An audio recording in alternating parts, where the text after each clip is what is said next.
नमः सिद्धेभ्यः।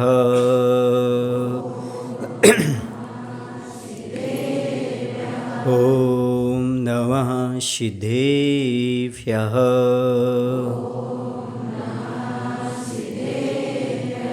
ॐ नमः सिद्धेभ्यः।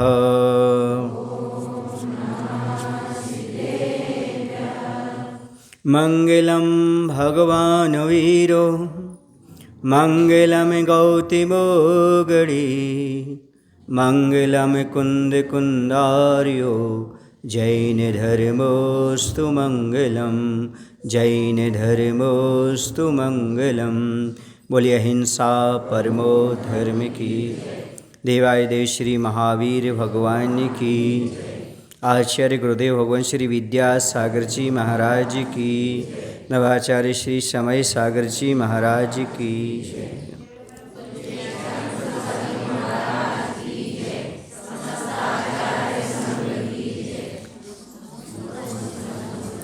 मोकमाठी ग्रंथ में अब अग्नि की परीक्षा चांदी सी राख खंड 4 प्रारंभ हो रहा है। जिस चीज़ से प्रत्येक संसारी प्राणी घबराता है वह चैप्टर आज प्रारंभ हो रहा है। परीक्षा से हर प्राणी घबराता है और आग से भी हर प्राणी घबराता है। सामान्य परीक्षा होना अलग है, लेकिन आग से साथ परीक्षा होना और यहाँ पर तो अग्नि की परीक्षा है। किसकी परीक्षा है? मायने समझे, जो सबकी परीक्षा लेता है उसकी परीक्षा का दिन है। समझ गए? जो हर की परीक्षा लेता है उसकी परीक्षा का दिन है।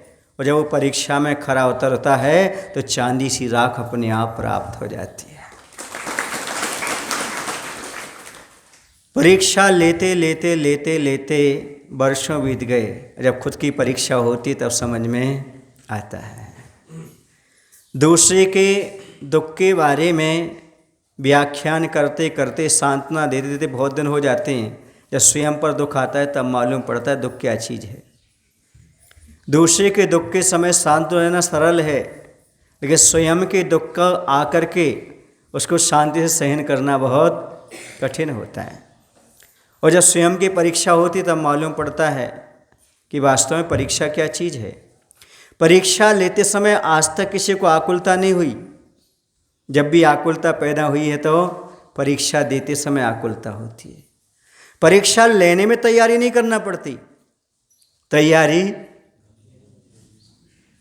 परीक्षा देते समय करना पड़ती है। समझे ना?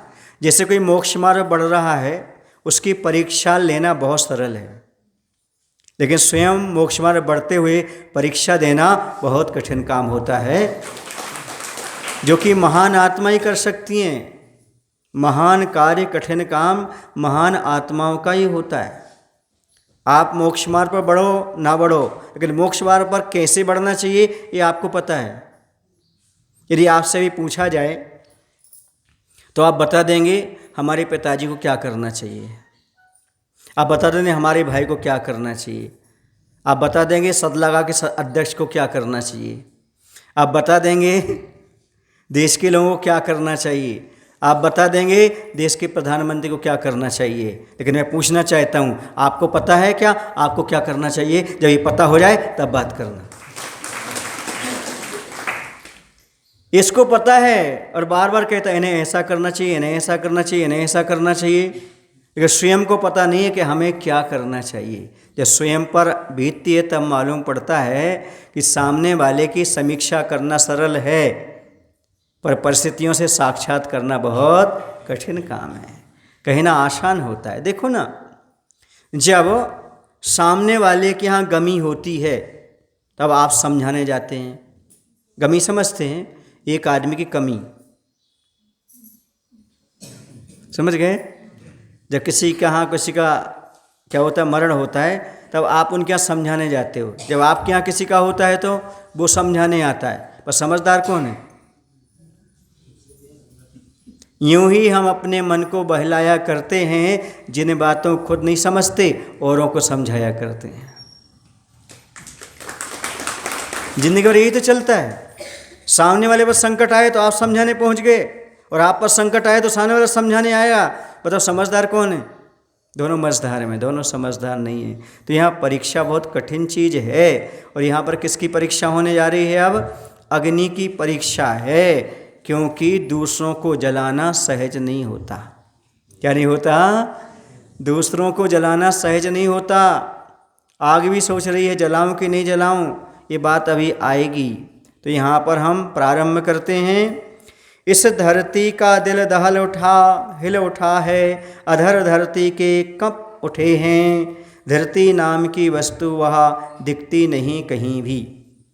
जब घड़ों को अग्नि में पकाना है और पकाने हेतु प्रांगण में अवा लगा हुआ है। अवा समझते हैं आप लोग?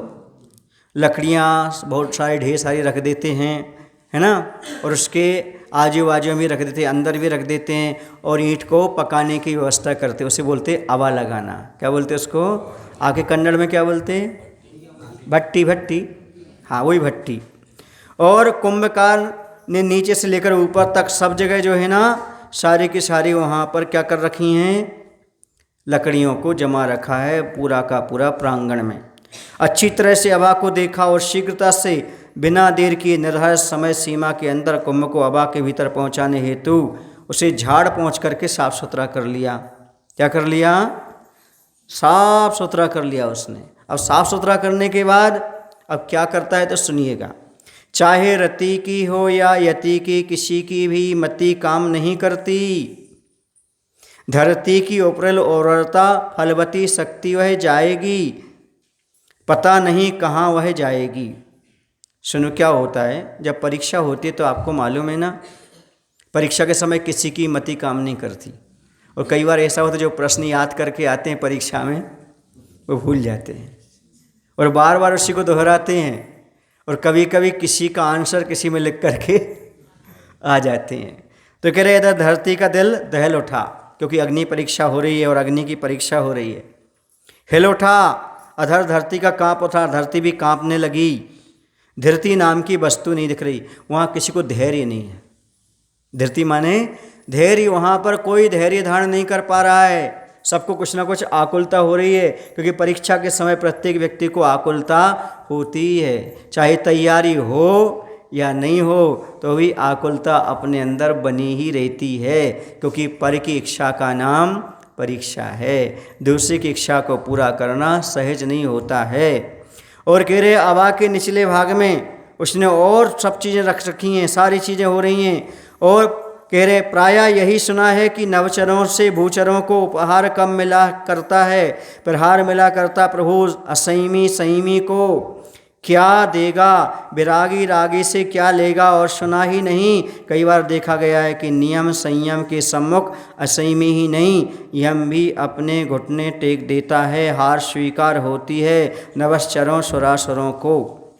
कह रहे यहाँ पर चाहे रति हो माने रागी हो, और चाहे यति माने मुनिराज हों संयमी हों, तो भी उनके लिए क्या होती है, वहाँ पर किसी की मति काम नहीं कर। जब परीक्षा का समय आता है ना, चाहे संयमी हो चाहे असंयमी हो, सारे के सारे क्या होते हैं उस समय घबराने लगते हैं। वहाँ पर घबराहट प्रारंभ हो जाती है।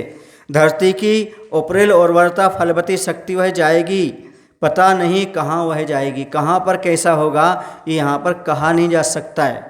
नवश्चरों से भूचरों को, आकाश से लेकर के जो जमीन पर चलने वाले हैं उन तक को उपहार कब मिलेगा, कम मिला करता है। इनको कभी उपहार नहीं मिलता, प्रहार मिला करता है। जो नवशर लोग हैं ऊपर आसमान वाले, वो प्राय करके ज़मीन वालों पर क्या करते हैं, प्रहार करते हैं। उनको कभी भी क्या नहीं मिलता है, उपहार उनसे प्राप्त नहीं होता है। आप लोग ढूंढ रहे होंगे कहाँ है ये, मुखमाटी ग्रंथ के अंदर, ठीक है ना। यह किसको मिला करता है, कभी नहीं मिला, कभी उपहार नहीं मिला। आज तक देखने में उपहार नहीं मिला कि कभी वहाँ पर उपहार प्राप्त हुआ हो, प्रहार ही मिला है।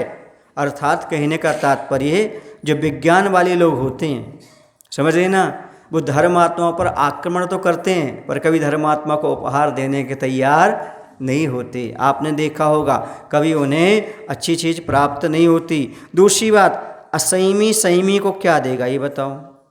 ऊपर वाले असंयमी हैं, कौन? देवतागण। और नीचे वाले कौन हैं? संयमी हैं। असंयमी संयमी को क्या देगा बोलो? विरागी रागी से क्या लेगा? और सुना ही नहीं, कई बार देखा भी गया है, नियम संयम के सम्मुख असंयम ही नहीं, यम भी अपने घुटने टेक देता है। हार स्वीकार होती है नवश्चरण सुरासुरों को। अब आप लोग क्या करते हैं, कई बार ये सोचते हैं कि देवताओं से हमें कुछ मिल जाएगा। क्या मिल जाएगा? पर याद रखो, आप तो संयम को स्वीकार कर सकते हो, वो तो संयम को भी स्वीकार नहीं कर सकते। वो आपको राग की वस्तु दे सकते हैं या राग में रमा सकते हैं, और कुछ भी देवताओं से आपको उपलब्ध होने वाला नहीं है। आज तक हुआ क्या? किसी देवता ने आपका घर बनाया, आपकी दुकान चलाई? बोलो ना भाई। बच्चे दिए? और किस लिए करते हो फिर ये रागी देश की आराधना पूजा? क्या मिलता है? उनसे कुछ नहीं मिलता, समझे ना। कभी भी नवश्चरों से भूचरों को उपहार कम मिला करता है। बताओ कम मिला, प्रहार और मिलता है। हमने तो ये तो देखा है कि देवी देवताओं ने फलाने को परेशान किया है, पर किसी को अच्छा किया है ऐसा अभी तक सुनने में तो नहीं मिलता। मिलता है क्या?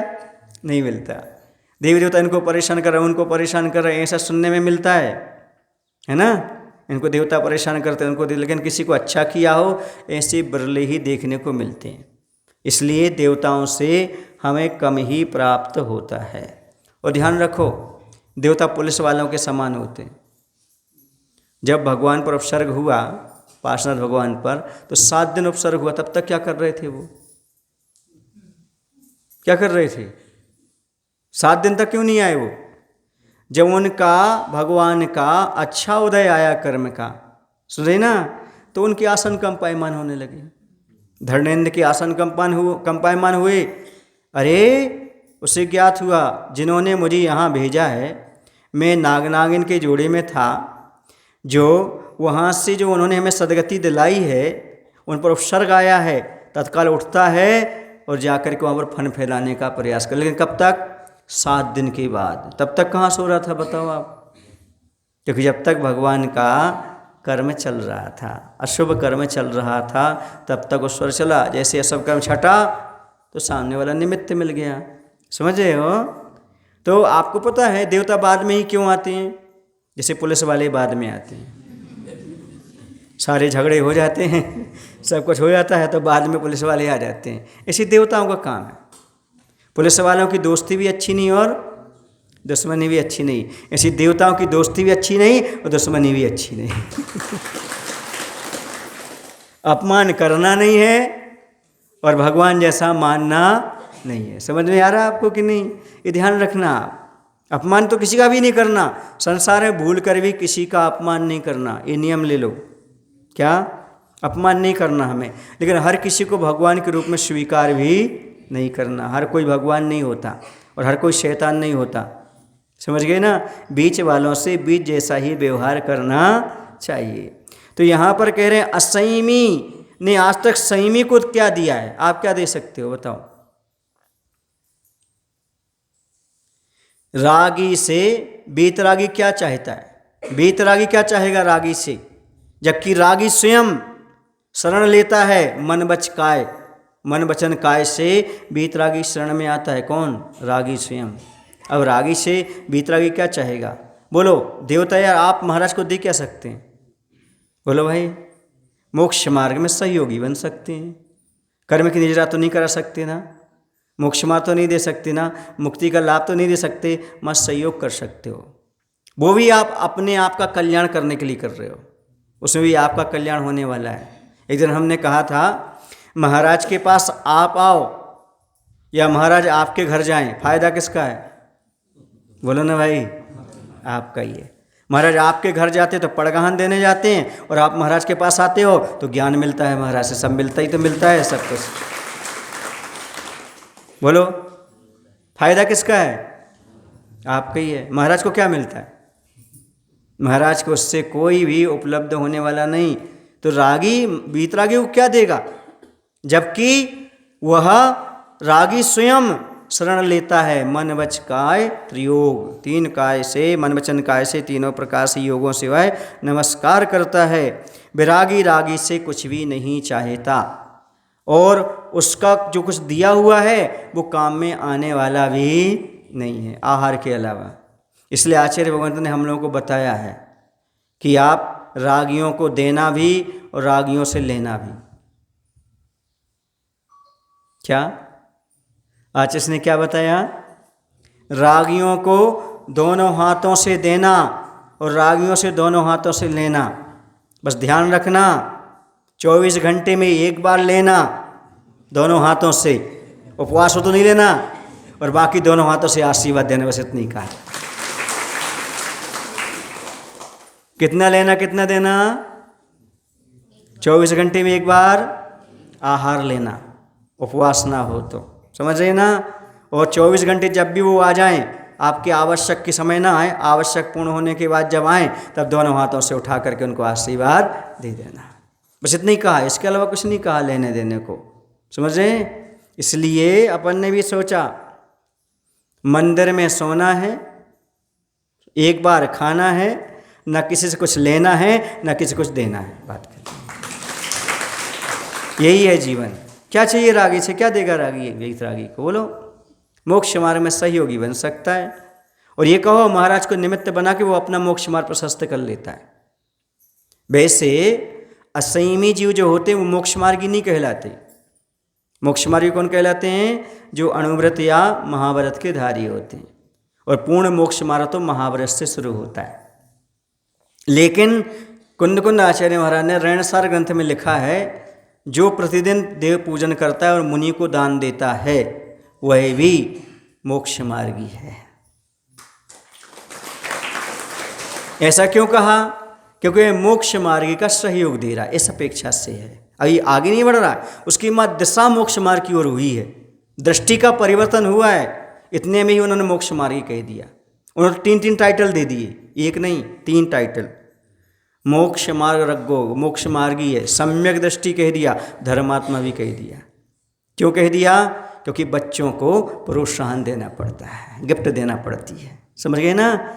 इसलिए कहीं तुम अपने आप को ये ना मानो हम मोक्ष मार्गी नहीं तो हम कर क्या रहे हैं, इसलिए प्रोत्साहन के रूप में कह दिया आप भी धर्मात्मा हो, आप भी मोक्ष मार्गी हो और आप भी सम्यक दृष्टि हो। क्योंकि पंचम काल में पूजन के और दान के भाव धर्मात्मा जीव को ही हुआ करते हैं। वरना घर में महाराज के आहार होते रहते हैं, वो खेत पर रहते हैं, वो दुकान पर चले जाते हैं, वो जॉब पर चले जाते हैं। ये धर्मात्माओं को ही भाव होते हैं। किसको होते हैं? एक दिन जॉब छोड़ दें, एक दिन खेत छोड़ दें, एक दिन दुकान छोड़ दें। ये किनके भाव होते हैं? धर्मात्मा जीव को होते हैं, समझ रहे हैं ना।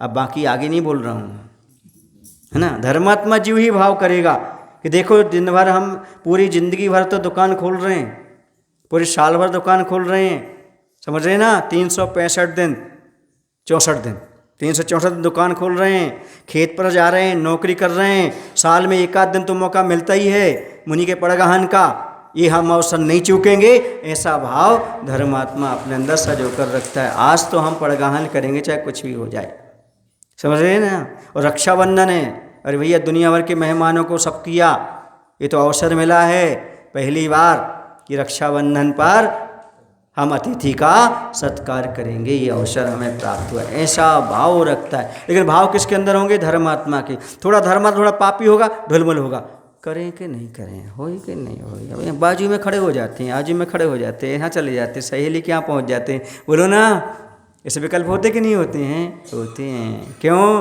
क्योंकि जहाँ पाप बलशाली होता है वहाँ पर धर्मात्मा की कभी कभी 2 प्रकार के भाव होने लगते, करूं कि नहीं करूं, ऐसा हो कि नहीं हो, क्या फ़ायदा है, ऐसे कई प्रकार के विकल्प उसके अंदर उत्पन्न होने लगते। लेकिन नहीं, जो प्रतिदिन भगवान का ध्यान रखना, अकेले आपने कभी पूजन कर ली, कभी दान दे लिया इसलिए नहीं, धर्मात्मा कहा उन्होंने, जो प्रतिदिन देव पूजन और प्रतिदिन दान करता है। मुनि दान लिखा उसमें, और कोई दान नहीं लिखा। कौन सा?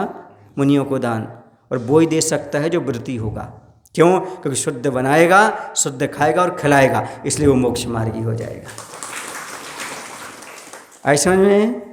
हाँ, बाकी को मोक्ष मार्गी नहीं कहा, अपने आप को मोक्ष मार्गी मत मानना और ताली बजा के सोचो कि महाराज ने हमें धर्मात्मा कह दिया, सम्यक दृष्टि कह दिया, मोक्ष मार्गी कह दिया। नहीं, वहाँ पर कंडीशन दी उन्होंने। प्रतिदिन पूजन करता है, प्रतिदिन दान देता है। दान कैसे देगा? जब शुद्ध बनाएगा तभी तो देगा। अतिथि सम्यक व्रत किसके होता है? जो प्रतिमाधारी होता है। समझ में आ रहा है ना? हाँ, प्रतिमाधारी का कर्तव्य होता है प्रतिदिन शुद्ध भोजन बना करके पड़गाहन करना चाहिए। क्या करना चाहिए? ये प्रतिमाधारी का लक्षण है। आप बोलते तो महाराज ये प्रतिमाधारी, ये प्रतिमाधारी, हम नहीं मानते प्रतिमाधारी। प्रतिमाधारी कौन होते हैं? जो शुद्ध भोजन बनाते हैं और रोज पड़गाहन करते हैं। महाराज आए तो ठीक, नहीं आए तो ठीक, वो प्रतिमाधारी होते हैं। क्योंकि मैंने बचपन से देखा है, जहाँ हम रहते थे पहले बचपन में, जब हम पढ़ते थे 11वीं क्लास में, तब बाजू में प्रतिमाधारी एक अम्मा रहती थी, है ना। तो 10वीं 8वीं में तो हम समझते नहीं थे कि क्या कर रहे हैं, 11वीं में समझने लगे थे, क्योंकि 10वीं में मैंने व्रत ले लिया था, है ना। 10वीं पास होते ही व्रत ले लिया था, तो उस समय समझ में आया। पहले तो समझते थे क्या करते हैं, नगर में साधु भी नहीं है, फिर भी 9:30 बजे कलश लेकर के बाहर आती थी, पड़गाहन करती थी और जा कर के अंदर भोजन करते। हम कहते ये क्या कर रहे हैं, नगर में साधु नहीं, फिर क्यों पड़गाहन कर रहे। जब स्वाध्याय किया तब मालूम पड़ा ये अतिथि संविभाग व्रत है। साधु नगर में हो या ना हो, जिसकी प्रतिमाएं होती हैं उसके लिए शुद्ध भोजन बना करके बाहर निकल करके पड़गाहन अवश्य करना चाहिए। अतिथि संविभाग, मुनि को भोजन दे फिर निज करे आहार, ये होता है प्रतिमाधारी का लक्षण। समझ में आ रहा है आपको? ये मुख्य अतिथि संविभाग व्रत। कौन सा व्रत बोलो ना? 12 व्रत में आता कि नहीं आता? अतिथि संविभाग व्रत आता है। सामायिक पर जोर देते हो आप, सामायिक करना है 2 बार, लेकिन क्या पड़गाहन पर जोर देते हो? अतिथि संविभाग पर जोर देते हो क्या? नहीं, इसका ही ध्यान रखना चाहिए। समझ रहे ना? और हमें मालूम था जब हम पहली बार उस नगर पहुँचे जहाँ रहते थे, तो सबसे पहले हमने उन्हीं का घर ढूंढा और उन्हीं के यहाँ आहार हुआ था, हमारा पहला आहार।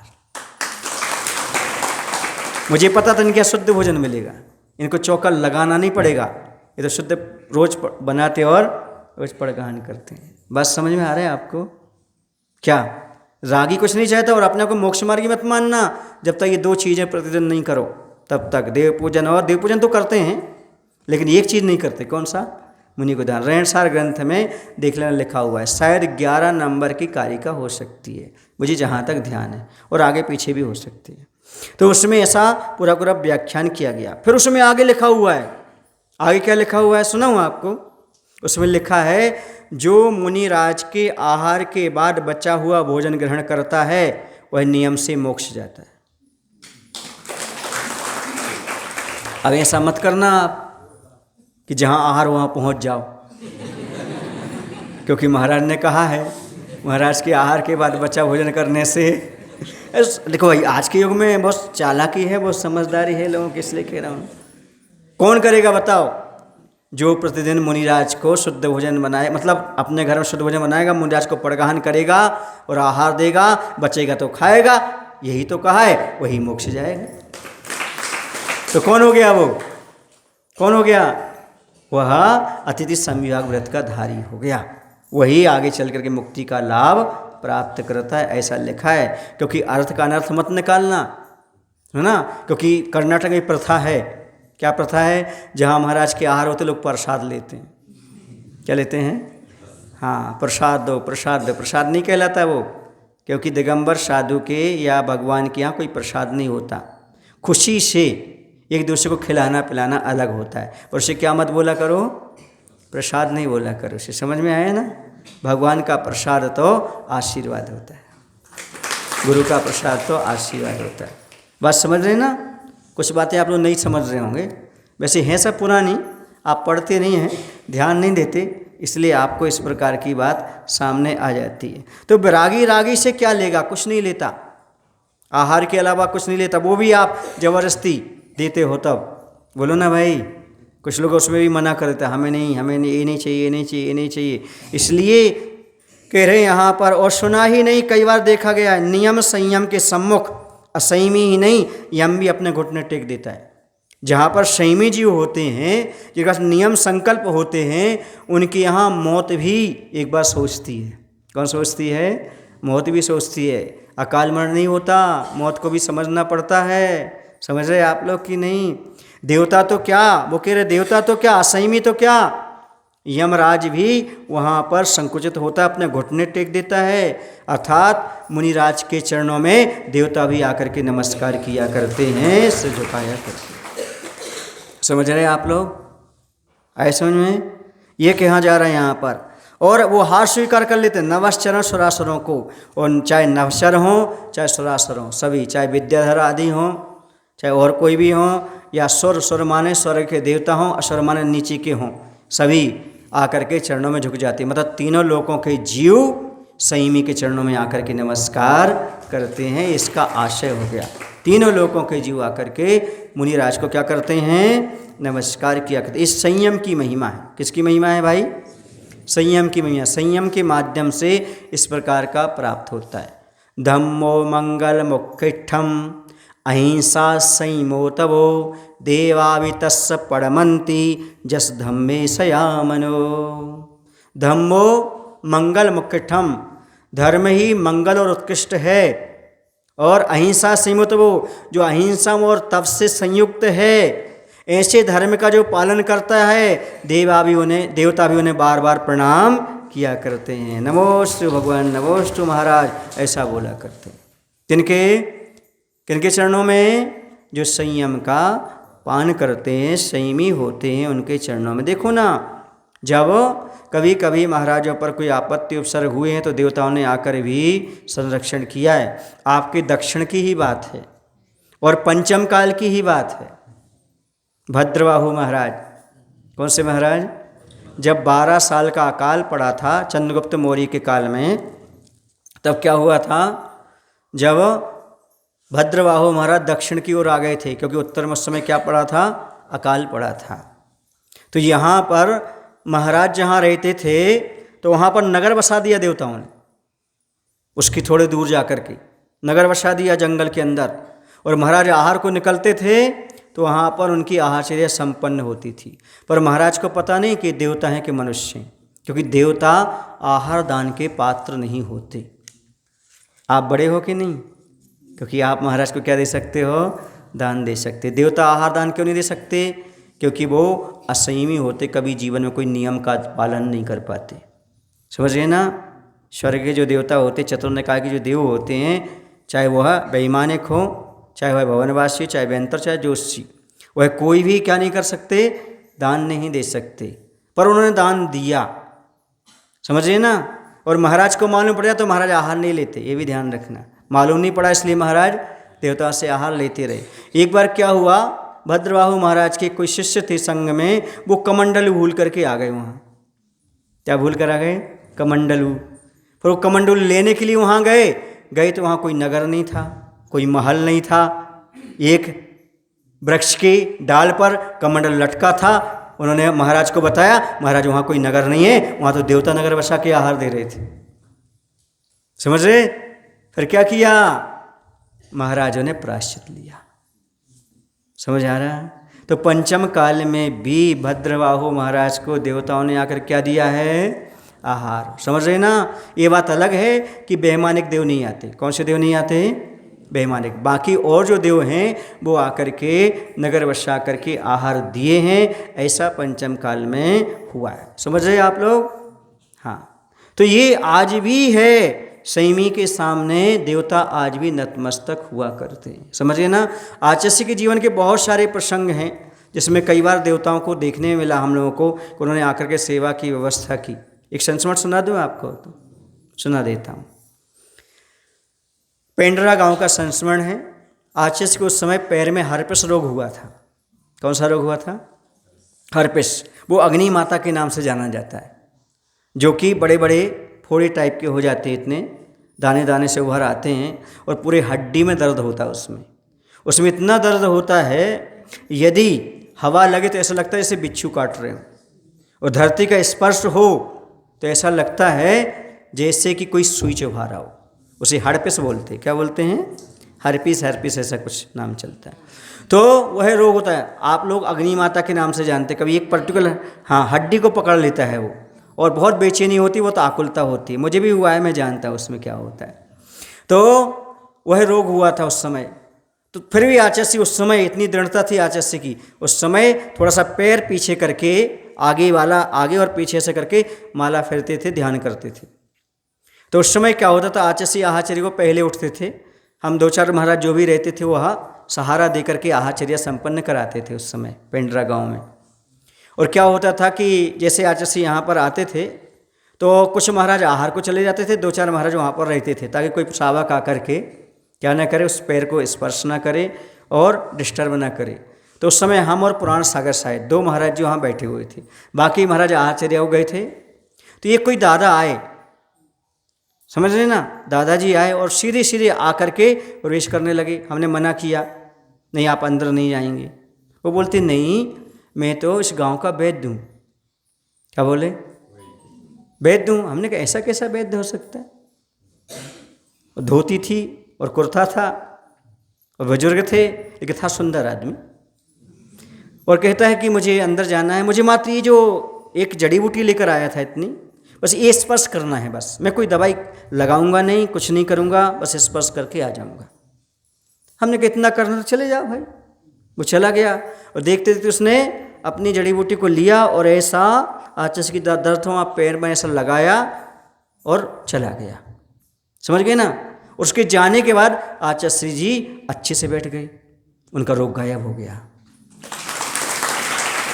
दर्द समाप्त हो गया उसने समय तक।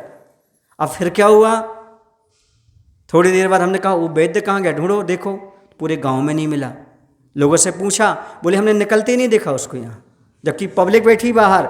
उन्होंने ना आते देखा और ना उसको जाते देखा। इसका अर्थ था वह देवता था, ढूंढने पर भी उस नगर में वह प्राप्त नहीं हुआ, मिला नहीं ढूंढने से। समझ गए? इस प्रकार से आज ही वर्तमान में देवता आकर के प्रत्यक्ष और परोक्ष में कहीं ना कहीं साधुओं की सेवा में लगे रहते हैं, व्यवस्था करते रहते हैं। क्यों?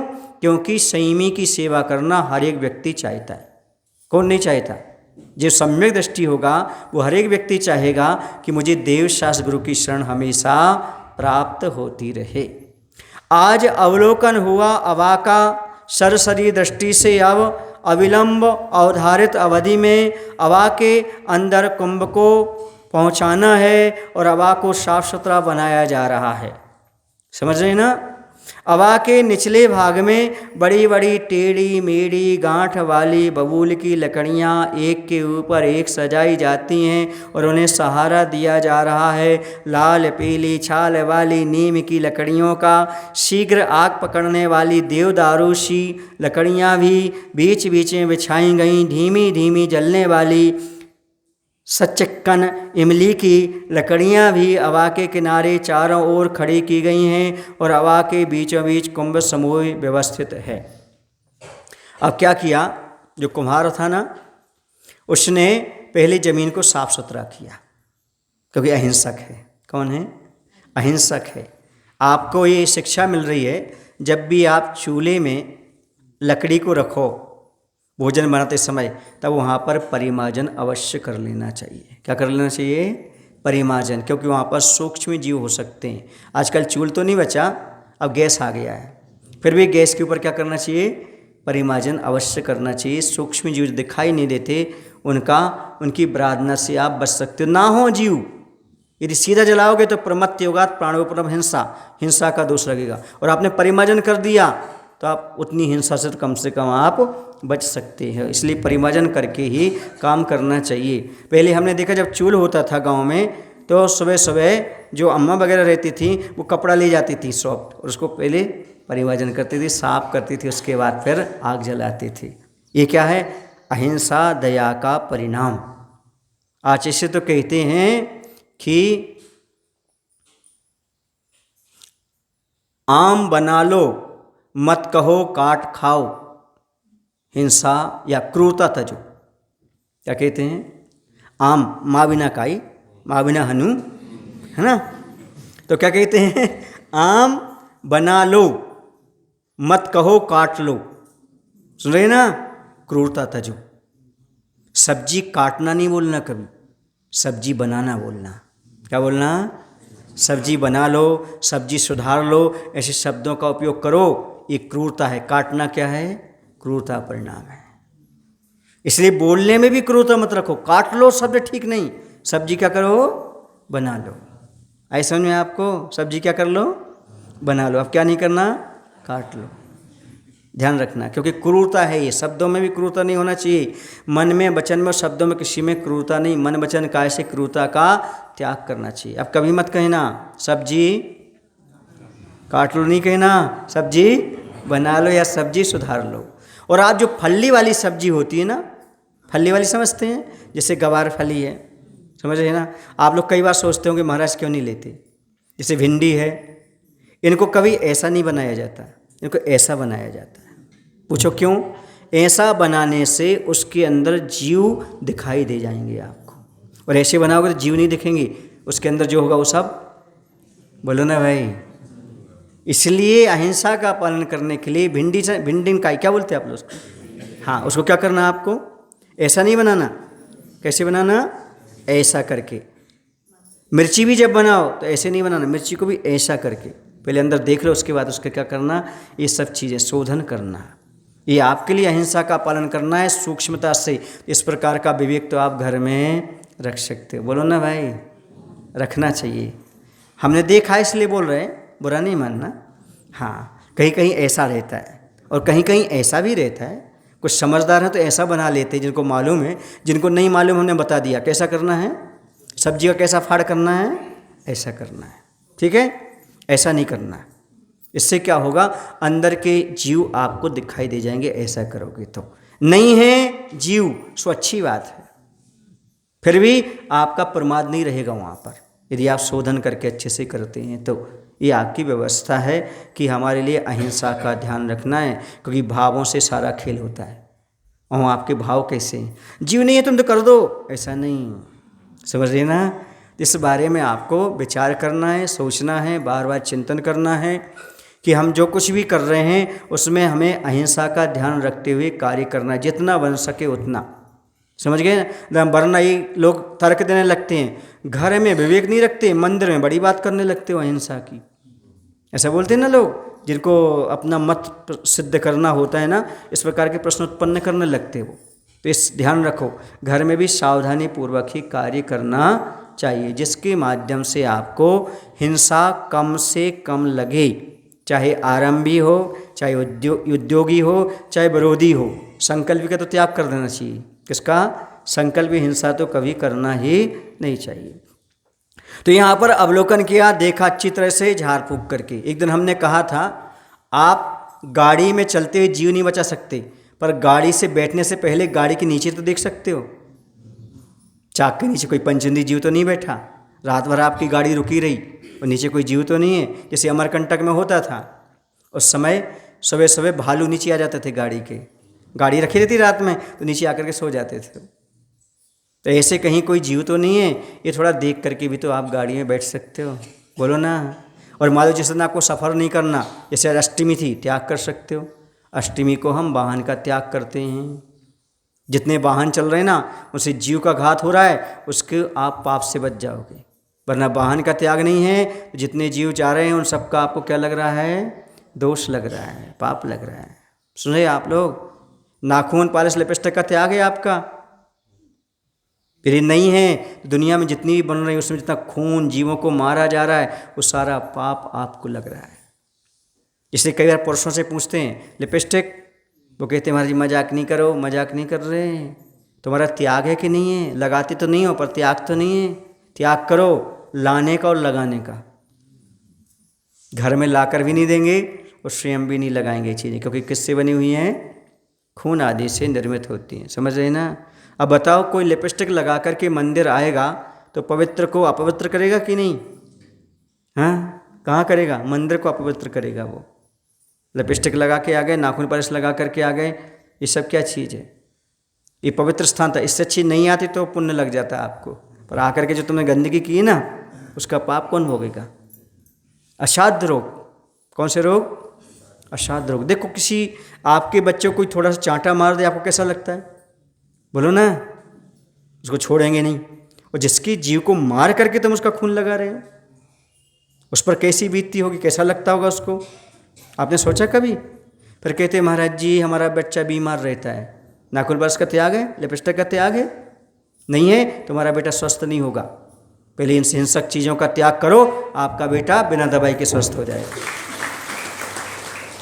क्योंकि दूसरों के साथ जैसा करोगे वैसा तुम्हारे साथ होगा। दूसरे के बच्चों पर दया नहीं है तो कर्म भी तुम्हारे बच्चों पर दया करने वाला नहीं, और खुद पर भी दया करने वाला नहीं है। बहुत सारी चीज़ें ऐसी हैं जिन इन चीज़ों को लगाने से नाखून पर, ओंठ पर, उससे अल्सर, सुन रहे, कैंसर, माइग्रेन, सर दर्द, बच्चादानी पर दुष्प्रभाव, ये सब पड़ रही है। लेकिन आदमी को थोड़ा अच्छा लगता है। मैं पूछना चाहता हूँ, शादी के बाद तो लगानी नहीं चाहिए, क्यों? आप उसने पसंद कर लिया, आप किसको पसंद कराना है? शादी के बाद क्या पति कहता है लगाओ? पति तो कभी नहीं चाहेगा, क्योंकि 1000 रुपये क्यों बर्बाद करेगा वो बेचारा। क्यों बोलते हो आप लोग? बोलते हो? नहीं बोलते हो तो आज से बोल देना, इसका खर्चा बंद करो, मेकअप बॉक्स फेंक दो, कोई ज़रूरत नहीं है। प्रकृति ने जो दी है सुंदरता वो पर्याप्त है। अरे जीवों कलेवर घर में रखे हो, हड्डी मांस रखना अशुभ है घर में, और तो मुंह में रख करके घूम रहे हो, नाखून में रख कर घूम रहे हो, तो अशुभ नहीं है क्या? यह अशुभता का प्रतीक है। इनसे बचने का प्रयास करो, पैसा भी बचेगा, आपका धर्म भी बचेगा, आपका स्वास्थ्य भी बचेगा, सोचे आप लोग की नहीं, और आपके बच्चे भी स्वस्थ रहेंगे। इस पर ताली नहीं बजाई किसी ने। बहुत मुश्किल है महाराज जी, आपको क्या पता, बहुत मुश्किल है। हाँ, दूसरों को दिखावा के बिना तो हम चल नहीं सकते, दूसरों को दिखाए बिना हम रह नहीं सकते। ये दशा है, समझ रहे ना? तो देख लेना आगे क्या होगा, कैसी दशा होती है। अभी भी स्वास्थ्य ठीक नहीं, और आगे भव में भी क्या होने वाला है ये मैं नहीं कह सकता हूँ, क्योंकि मैं बद्दुआ नहीं देता हूँ, बस समझ लो। तो अबा को साफ सुथरा बनाया जा रहा है। क्यों बनाया जा रहा है? जीव हिंसा ना हो जाए। जब 1 इंद्रिय 2 इंद्रिय आदि जीवों की रक्षा की बात करें, फिर पंच इंद्रिय की तो सोच लो आप। पानी तो छान कर पीने की बात करते हैं अपन, और लिपस्टिक छान के, नखरों से छान के। बोलो ना भाई, जरा सोचो, विचार करो, क्या करोगे एक सब करके। इसलिए आज ही यदि आप में अकल हो तो इसका त्याग कर देना, कल के बारे में नहीं सोचना। क्यों? क्योंकि पाप जल्दी जल्दी छोड़ दो उतना अच्छा है। जब नहीं जानते थे तब पाप हो गया, कोई बात नहीं, अब जानते हो, अब जानने के बाद गलती नहीं करना, वरना और ज़्यादा पाप लगेगा। ज्ञात अज्ञात भाव होता ना, ज्ञात भाव और अज्ञात भाव, तो इन दोनों में अलग अलग भाव होता है। अब आप जानते हुए भी कर रहे हो तो गलत है, समझ रहे ना?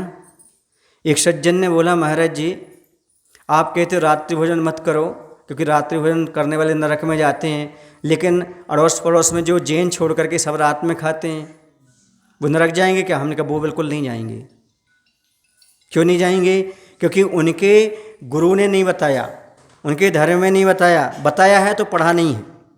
पर आपके तो गुरु बता रहे हैं ना, आपके तो धर्म में पहला रूल्स है, कौन सा? रात्रि भोजन त्याग, छना पानी और देवदर्शन, जैन होने के नाते। समझ रहे ना? आपको बहुत सारे पाप लग रहे हैं, उन्हें रात्रि भोजन का दोष लग रहा, आपको तो कुल कलंक करने का पाप लग रहा है, धर्म को कलंकित करने का पाप लग रहा है, गुरुओं की आज्ञा के उल्लंघन का पाप लग रहा है। इसलिए यदि आप जैनी होकर रात्रि भोजन त्याग नहीं करोगे तो आप नरक जरूर जाओगे, ऐसा आगम में लिखा है। आया समझ में? क्योंकि आप लोगों के अंदर बहुत सारे माइंड में प्रश्न घूमते रहते। तो जिसका गुरु बता रहा है, जिसका शास्त्र बता रहा है, और जिस कुल में तुमने जन्म लिया है, उन सब की मर्यादा का पालन करो, तब जाकर के आप सच्चे मायने में स्वर्ग जा सकते हो। वरना आपको नहीं, मतलब जो व्यक्ति ऐसा करेगा उसे नरक से कोई भी नहीं बचा सकता है। नहीं महाराज को आप कह रहे, आप तो सीधा हमसे बोल रहे हो। जो व्यक्ति ऐसा करेगा वह व्यक्ति उसको भरेगा, नियम है ये, समझ गए ना? चलिए, क्योंकि आपके यहाँ सब बताया जा रहा है, समझाया जा रहा है, उस परंपरा का आपको पालन करना है, उस कुलाचार का पालन करना है, ऐसे आगम की आज्ञा है। अवा के निचले भाग में बड़ी बड़ी बता दिया ना, ये बहुत बबूल की लकड़ियाँ रखी गई, ठीक है ना? वो आग पकड़ती है, इसलिए क्या करती है? वो आग पकड़ती है। नीम की भी पकड़ती है, देवदारू की बहुत जल्दी पकड़ती है। एक देवदारू का वृक्ष होता है, उसकी लकड़ी। लेकिन जो इमली की थोड़ी धीरे धीरे पकड़ती है। इमली समझते ना, क्या बोलते हैं इमली को आप लोग? हुंचे समझ गए ना? वह थोड़ी सी कम पकड़ती है, इसलिए उसके लिए साइड साइड में रख दिया। वो थोड़ी चिकनी चिकनी आती है उसमें, जब आग लगती है ना चक्कन आती है उसमें, ऐसा। अब आगे किनारा चारों खड़ी कर दी। अब कुंभ समूह व्यवस्थित हो गया, जो घड़े हैं ना उनका समूह सारी पंक्ति बन चुकी है। सब लकड़ियों की ओर से अवरुद्ध कंठ हो। बबूल की लकड़ी अपनी अंतिम अंतर्वेदना कुंभकार को दिखाती है और उसकी शोकाकुल मुद्रा कुछ कहने का साहस करती है कि जन्म से ही हमारी प्रकृति कड़ी है। हम लकड़ी जो रही लगभग धरती को जा छू रही हैं। हमारी पाप की पालड़ी भारी हो पड़ी है। हमसे बहुत दूर पीछे पुण्य की परिधि बिछड़ी है। क्षेत्र की ही नहीं काल की भी दूरी हो गई है पुण्य और इस पतित जीवन के बीच में। अब लकड़ी अपनी बात कह रही है। समाज में सब प्रकार के लोग होते हैं। कैसे होते हैं? सब प्रकार की, जैसे सब प्रकार की लकड़ियाँ हैं ना, ऐसे समाज में सब प्रकार के लोग होते हैं। लेकिन लकड़ी को ये बात समझ में कब आई? जब कुंभकार के पास आई। इसी प्रकार समाज में सब प्रकार के लोग रहते हैं, जीवन में बहुत सारे पाप किए रहते हैं, सप्त व्यसन किए रहते हैं, लेकिन जैसे ही गुरु के पास आते हैं उन्हें ज्ञात हो जाता है मैं गलत रास्ते पर चल रहा हूँ। गुरु से निवेदन करते हैं, अपनी गलती का पश्चाताप करते हैं और अच्छा मार्ग अपनाने का प्रयास करते हैं। लेकिन जब तक गुरु नहीं मिलते तब तक ये भी नहीं मालूम पड़ता हम पाप कौन से कर रहे थे, हम कौन सा पाप नहीं कर रहे थे। कि उन्हें मालूम ही नहीं ये पाप है। वो तो जो मेजॉरिटी मिल गई, जैसे चार मित्र मिल गए वैसे काम में ढल जाते हैं, वैसे करने लगते हैं। पर गुरु का उपदेश सुनते हैं, गुरु के पास आते हैं तो उन्हें ज्ञात होता है ये कार्य तो मैं गलत कर रहा हूँ। और कब से कर रहा हूँ? जैसे लकड़ी कह रही है कि पता नहीं मैं कब से कर रही हूँ इस प्रकार का काम। हवा में सजाई गई सभी लकड़ियाँ हैं ना, तो अंतर मन से दुखी है और उन सब की तरफ से बबूल की लकड़ी कह रही है।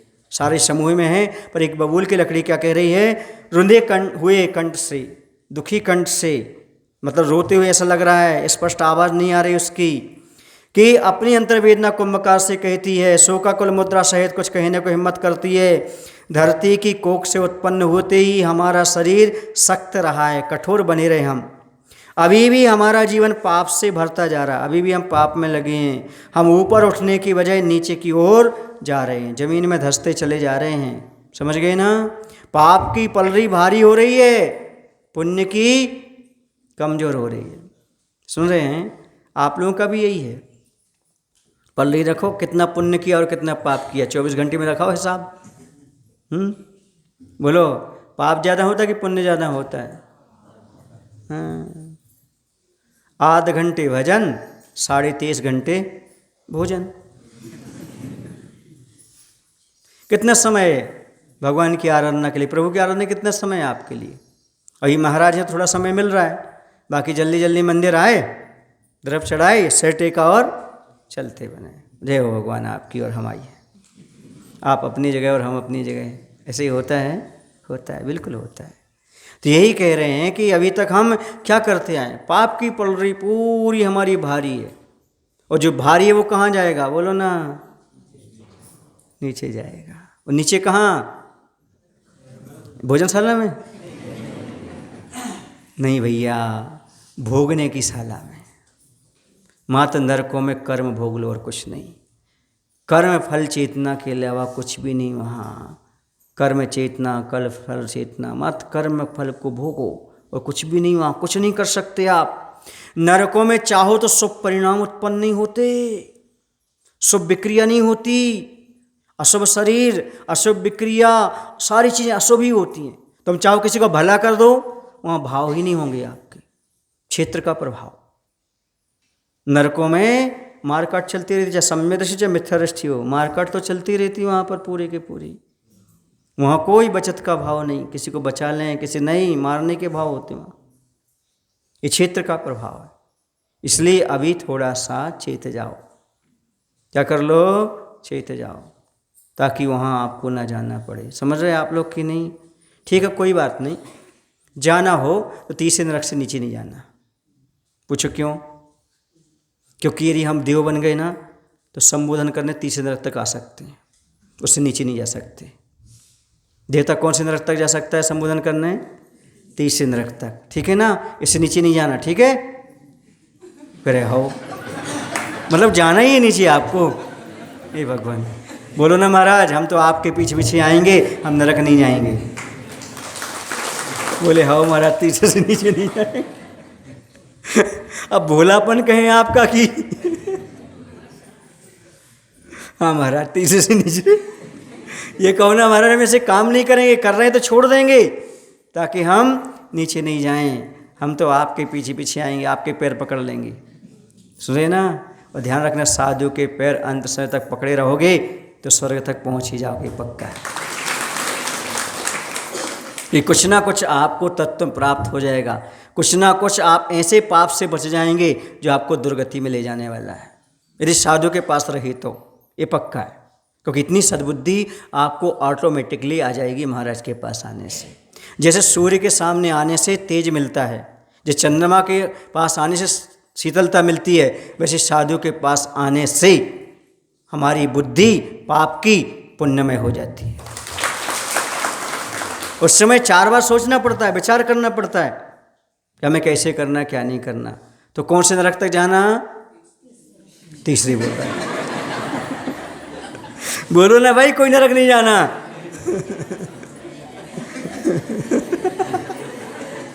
ये भोला कहें कि लकीर के फकीर कहें इनके लिए, अभी भी कह रहे नहीं महाराज हमें नहीं जाना, कदाचित यदि चले गए, इतना पाप नहीं करना कि तीसरे से नीचे चले जाओ, ताकि कोई आपके साधर्मी मुनिराज आपको संबोधन करने आ सकें। जैसे सीता जी का जीव रावण को संबोधन करने के लिए गया था, समझ रहे ना? हाँ, क्योंकि हमारे निवेश से तुम कहाँ चले गए? नरक, अब हम तुम्हें बचा लेंगे, समझ रहे ना? सुन रहे आप लोग कि नहीं? हम आपको बार बार क्यों समझाते हैं? विधान में आना, पूजन में आना, स्वाध्याय में आना, क्यों? क्योंकि हमारा नाम बदनाम ना हो। क्योंकि कुंतु सागर का चतुर्मास कराने के बाद भी जी नरक चले गए, पर बदनामी तो मेरी होगी ना। इसलिए सद लगा वालों ध्यान रखना, मेरे चतुर्मास में ऐसा पुण्य बनाना कि स्वर्ग ही जाना, नरक मत जाना, वरना मैं छोड़ूंगा नहीं। मेरी बदनामी करोगे तुम लोग। हाँ, महाराज के सानिध्य में रह करके चतुर्मास कराने के बाद, घर में लाने के बाद, आहार कराने के बाद नरक चले गए। फिर हमारा मतलब क्या निकला आने का तुम्हारे घर? तुम्हारे सद लगाने का मतलब निकलना चाहिए, कोई नरक नहीं जाना चाहिए, तब मतलब निकलेगा। और नरक कब नहीं जाओगे? जब बुरे पाप छोड़ दोगे और पूजन में आओगे, स्वाध्याय में आओगे, जाप अनुष्ठान में आओगे, सब में आओगे, तो नियम से मैं गारंटी देता हूँ आगम की तरफ से, जो ऐसा काम करता है वो कभी नरक नहीं जाता, हमेशा सदगति का पाप। ताली क्यों बजाई आपने? महाराज अच्छे बोले इसलिए कि हमें ये करना है, इसलिए। कब से? हमारे जाने के बाद, दीपावली के बाद? कब से करना है? फिर दिन कितने बचे ये तो बताओ आप, कितने दिन खिसक गए आपके? चतुर्मास हो गया, बस कहते हम करेंगे करेंगे करेंगे।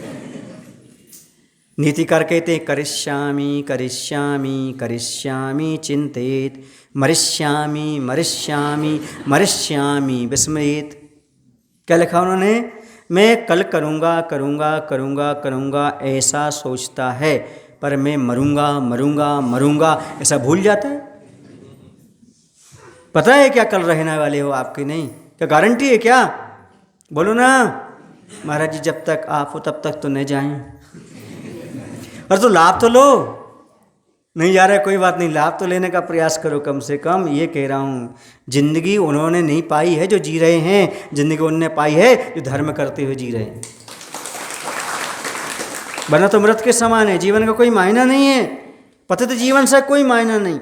ये कह रहे हैं, यहाँ पर कह रहे हैं, ये पश्चाताप कर रही है, दुखी हो रही है कि मेरी पाप की पालरी बढ़ी है। आप कब दुखी हो गए? क्योंकि आप मानते नहीं हम पाप कर रहे। दुखी कौन होगा?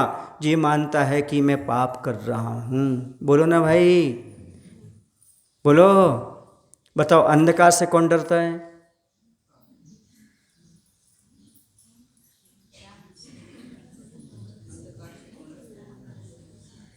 चलो खोज के लाना, ये कल के लिए प्रश्न है। कल के लिए प्रश्न है, अंधकार से कौन डरता है? ठीक है ना? ये आप खोज के लाना, अभी नहीं, नहीं कल। कल उसी पर प्रवचन चलेगा अपना। किस पर? अंधकार से कौन डरता है। बोले महावीर भगवान की जय। आचार्य विद्यासागर जी महाराज की जय। बोले हे प्रभु, हम सभी को इतनी शक्ति, इतनी बुद्धि देने की कृपा करो ताकि हम अपने जीवन में ज़्यादा पुण्य ना कर सकें, तो उतना पुण्य तो कर लें जितना पाप करते हैं। कम से कम बराबरी तो हो जाए ताकि दुर्गति से छुटकारा मिल जाए। नमो श्री भगवान, नमो श्री भगवान, नमो श्री, नमो श्री, नमो श्री।